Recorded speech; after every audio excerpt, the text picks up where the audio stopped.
ولسمشر غني د کابل پولیسو ته 3 میاشتې وخت ورکړ. دا چې ولسمشر د کابل پولیسو ته 3 میاشتې وخت د څه لپاره ورکړی، مطلب را سره تر پایه پورې وګورئ. ګرانو لیدونکو السلام علیکم.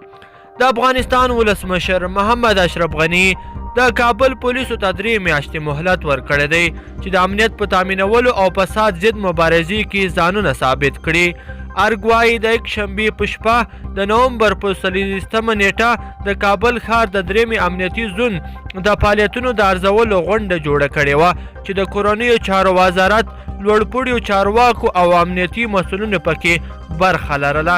ښاغلي غني له پولیسو څخه وغوښتل چې د نشهیي توکو د قاچاقبرانو، جرمي شبکو او قانون ماتونکو پر وړاندې د جدي اقدامات وکړي.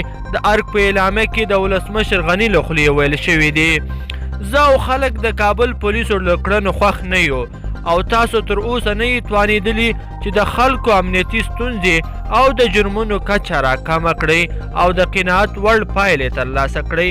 اعلامیه کې وایي چې ولسمشر غني د کابل پولیسو ته 3 میاشتې وخت ورکړ چې د غوره امنیت تامین، فساد ضد مبارزې او اصلاحاتو په برخه کې دې ځان ثابت کړي. ښاغلي غني نه دي ویلي که په 3 میاشتو کې پولیس په دغو برخو کې ځانونه ثابت نه کړي بیا به څه ورسره کیږي. کابل ښار د نړۍ په هغو پلازمینو کې راځي چې نفوس یې ورځ په ورځ بل زیاتیږي.